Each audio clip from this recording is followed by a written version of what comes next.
It's Beebee with Ruby, and this is Love is Strange. So, let's get back to it. Max says, anyway, I actually needed to come here to pick up a few things. Chloe's eyes light up. She turns to face me, back and elbows balancing against the fence that separates sidewalk and sand. Like what? Like, Ruby, stop it. Good girl. New film and... and... She looks so eager. As usual, she's seen right through me. Still, it could be fun to tease her a little bit longer. And more colored pencils, and... and... She's still grinning, but now she's starting to look a little unsure. I decide to cut her some slack. And something for you. She's like, yay! I can't help but grin back. Score! I knew it. Subtle as a sledgehammer, Max. When she comes up to me all the way into my space and eyes roving around me curiously, it's hard to stand my ground. I have to tilt my head back a little to look into her eyes, because we're so tiny. So where is it? You're gonna have to frisk me, but you sure you want it right now? Yes, give. One of her hands snakes underneath my arm towards my bag. I shiver involuntarily as it brushes against my waist. Oh, okay, your waist. Then smack it away, shoving the bag further behind my back. Grabby. Guilty as charged. Come on, Max, show me the money. I roll my eyes as she just beams insistently at me. I reach back into my bag and withdraw it carefully. Okay, but it's your fault that there's no element of surprise. Chloe takes the disc cover from me and flips it open curiously. For her second, her eyes just skitter around the doodles, then she lights up. Dude! I shift from foot to foot, suddenly shy at her delight. I know the drawings are crappy, but the music, it's mostly stuff you like, I promise. And this is great! I didn't even think about music. Now it's gonna be a real road trip. What's the point of even going anywhere if you can't jam out on the way? I knew being able to thrash would still be high on Chloe's priority list. Well, it's not all Riot Girl, Wild Child. I put some of my tracks on there too. There's no way out of the hipster earscape. You did? When I meet her eyes again, I fully expect her to be teasing, locked and loaded with an arsenal of jibes against my musical taste. But actually her eyes are super warm. It catches me off guard. That's awesome. On an unrelated note, one of my Facebook friends, she was a coworker, posted this news article about this lady who apparently goes around in this van and pays, let's be honest, pays women primarily who are addicted to drugs to either take long-term birth control, so like an IUD or something like that, or they get paid more if they're just fucking sterilized. And I was like, this is the most dystopian shit I ever fucking seen. I was like nauseous. I like could not fathom that shit is allowed. Like, of course it is. Like, but I was just like, have we not fucking progressed from like 1600? Like, why is this still a thing? Why do we think that we have a right to fucking play God with people's fertility? Leave this shit alone. I was so fucking mad. So I just needed to share it. Now it's out on the internet. Now other people know that I'm mad. So let's get back to it. Sorry, that was unrelated, but you know. Thanks, Max. Just to make sure you're thinking of us little people from time to time. She bristles a little at that, tugging her jacket firmer over her shoulders. For a moment, I lose eye contact with her. Are you seriously worried about that? As if I could ever forget. Yeah, no kidding. As if that isn't the biggest thing to worry about when you find out your best friend is leaving for an indeterminate amount of time, especially when yours truly is guilty of exactly that. I must have a fucked up view of friendship. And I know that it's kind of fucked up of me, but I have no object permanence. And it's like, if you aren't in my life regularly and I don't get to see you, I will remember you fondly, and you can always call on me for stuff that you need. But, like, in terms of, like, best friendiness, like, I accept someone moving away as, like, well, that's the end of that. I don't have that weird, like, tension that a lot of other people have when their, like, person leaves them. I'm just like, well, you're gone. If you're ever around, say hi. You know, if you need something, I'm there for you because I will always love you.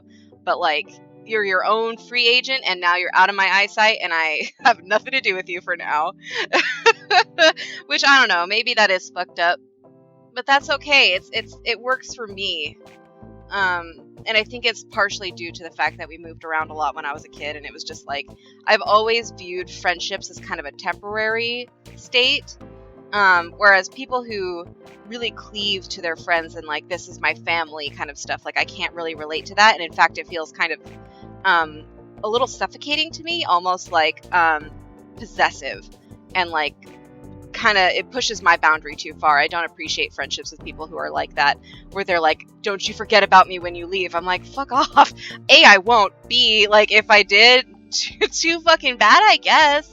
Like, what are you gonna do, fly down to wherever city I am and beat me up? Like, no, sorry, I'm out of line. But anyway, let's just, you know, something to think about, that, you know, everyone kind of is in a different place in how they view their relationships. But anyway, still, I try to keep my tone light, coming to stand beside her, lean back on the fence some. Something that I've noticed in a lot of these, in a lot of, like, lesbian, like, games and movies and stuff, is this idea of, like, we'll always find our way back to each other, you know. Well, I guess it's not strictly lesbian in that event, but it's, like, something that is rarely deviated from, I dare say, but let's get back to it. Well, you never know. I've heard there's a lot of world out there, Chloe. It's easy to get distracted. Distracted from what? Like, that's the thing, too. Like, if she discovers a bigger, better world where she's, like, more compatible with somebody else, like, you can't be upset about that, you know? Like, people grow and change all the time. I look at her confused, and the look on her face startles me. It looks like she's really deep in thought, like she's trying to make a decision. Whatever the decision is, she seems to settle on it and looks back at me again. Her eyes are really determined and kind of intense. Don't you fucking hit me. My mouth goes dry. I feel myself stand up a little straighter. Listen, Max, I wanted... she hesitates just for a moment. In the space of that 1 second, her phone beeps. Phew! It's not a loud sound, but both of us jump.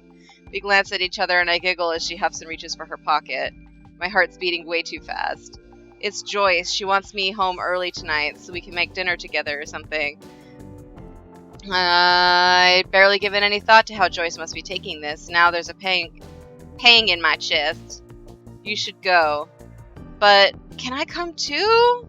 No, I shouldn't. It's a family thing. We'll have tomorrow and Friday to hang out and work on the project. Besides, it's your mom. Chloe chews on her lip for a moment, then she looks up at me, suddenly bright-eyed again. Come back to my place. Oh, okay, cool. I am invited. What?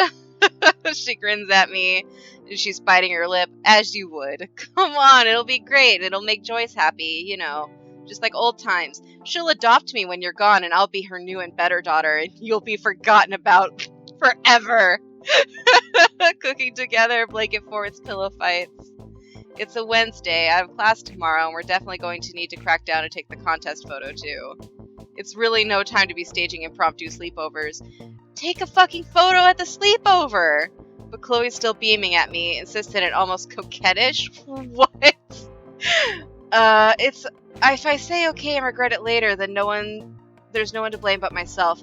What possible bad thing could come from this? She's been making it to school before school starts every day, so, like, she's got some wherewithal, okay? But we can't stay up too late. It's like Chloe's whole body just illuminates. She straightens and claps her hands together like a kid. Yes! Without much more ado, she grabs my hand and starts dragging me back to her truck. Can we get McDonald's? It's gonna be hella awesome, Max. Joyce will definitely bring her cooking skills if you're here. Don't call her Joyce. That's your ma. To be fair, she sucks. Joyce does. I should definitely be feeling some regret or indecision about this poor choice of time management. Just like how I should have felt self-control a few seconds ago. But Chloe's hand is really warm in mine. You gay child. Off we go on an adventure. Adventure! Where's the rainbow? I'm so full I think I might never eat again. Chloe was right.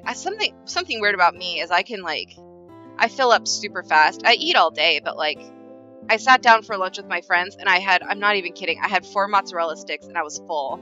And I was like, if I eat anything else, like, I'm gonna feel sick. And everyone else was like, what is wrong with you? Like, I don't know. I get full, but then I eat again, like, an hour later, but it's like, I can't just, like, eat a large meal. It makes me feel sick. Which is weird, because I'm just a fat girl. Well, like, I'm not, people are like, oh, you're not fat, because, like, technically, like, I'm, you know, I'm like a 1X-ish, I'm 5'8", like, a little over 200 pounds, so, like, I'm chubby, I'm hefty, I'm not, like, stereotypically fat, I guess, but I'm not one of those fat kids who's obsessed with food, which I don't know why I'm like that, but I'm really off track today. Chloe was right, and Joyce was excited to see me, probably because it meant another helping hand in the kitchen. The two of us ended up doing most of the work, which is likely the way Chloe planned it. Still, we made so much and ate so much that I don't think I'm going to be able to move again for another couple of hours. Chloe and I are on her bedroom floor now, sprawled underneath an admittedly very half-hearted blanket fort, made up of all the pillows we could find, and a blanket propped up by Chloe's bedpost and her lamp. She doesn't have a bedpost. This is definitely a fire hazard. Just like me. She's laying on her back, arms folded under her head, and I'm on my elbows, leaning back. Whoops. We've drawn our knees up to conserve space, but our legs are still bracketed around each other. Gay. I'm exhausted. It's only, what, 7-ish? That's not a bad thing, though. Maybe we'll go to bed at a reasonable hour after all. No, you're gonna hit your second wind in about an hour and not be able to go to sleep until, like, 3. Chloe groans, shifting a little to spread her arms out wide. Reasonable hour. Oh, right, because of the contest. Have you started coming up with a game plan yet? I tilt my head back. Chloe doesn't pay a lot of attention in photography class, but I know she'll do her best with whatever I ask of her. The contest is a lot of pressure on its own, but having Chloe's goodwill resting blindly on me is heavy too. Sort of. The junkyard was such a cool idea, Chloe. There's so much opportunity for a lot of different kinds of shots. Even though she's flat on her back, I can still see her preen. I grin up at the blanket. The tricky part will be finding a way to center the shot since there's going to be so much happening in the backdrop, but I'm not too worried about that. I mean, if you're the subject, I think... that's terrifying. There's a loud creak of floorboard underneath us, and Chloe comes up onto her arms in a matter of seconds, eyes wide and wincing as her wrists crack. If I'm the subject? Her surprise startles me too, and I nearly lose my balance, upsetting the blanket slightly and hitting my elbows too hard against the floor. I thought Chloe already assumed that she was the subject, but in retrospect, I guess both of us were too distracted to actually talk about it. I turn a little red, kind of careless, Max. Yeah, I thought, but I didn't ask, sorry, so if you don't want to, that's totally... No, I mean, I'll do it, I just... She glances away. It takes me a second to realize she looks a little shy all of a sudden. I realize that it costs $100 to take a lift to the nearest city. That's just a fun fact from me to you. It's such an unfamiliar expression on her that it takes me a second to recognize it. If you wanted a model, you should have asked Rachel. Shit.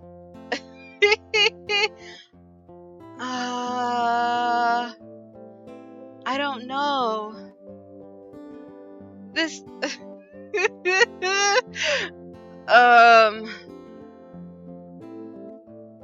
I asked you. But I asked you. She just schnorts, but she's still not meeting my eyes. I straighten my arms and push myself all the way up to look at her better. Rachel does amazing shots, of course, but the theme was bonds between people, right? That finally gets her to glance back at me, but her expression is unreadable. She's still not saying anything, so I go on. The feeling behind the photo is what's really going to count, and if it's you and me, then... I falter because if it's her and me, then what exactly? I don't have the words to describe the bond between me and Chloe. All I know is that it's strong. She watches my face for a couple of seconds, eyes flickering. I almost cringe, thinking I've messed up. Then she grins and lies back down again, hands on her stomach. Okay, are we good? Yeah, fuck yeah, we're gonna kill it. Okay, phew. Well, I think that covers that topic. Besides, photography is something that happens in the moment. It's not really something you plan out in advance. Which is it? Are we planning out the shot in the fucking junkyard? Or are we being spontaneous, Max? Which is it? It's kind of romantic that way. I look at Chloe again, and she's still looking up away from me. I wish I knew what she was thinking about. Chloe and I can read each other so well, but there are moments where I can't get in her head. The silence is broken a little by the sound of Joyce passing underneath the stairs, singing softly to herself. Chloe's fingers curl up. So you've already talked to Joyce about you going? She glances down at me in surprise and then grimaces. No. I knew it'd be an uncomfortable subject, but I'm hoping for the best. Yeah, I mean, it didn't exactly go smooth. She cried, Max. It was fucking brutal. I hum sympathetically. Mom tears are the absolute worst. I straight up, like, lived like 1,000 miles away from my family. I'm still, like, several days worth of driving away from my family. But we talk on the phone, so. Oh shit, we're out of time. Well, we'll pick up again in the next episode. Peace and love. Bye.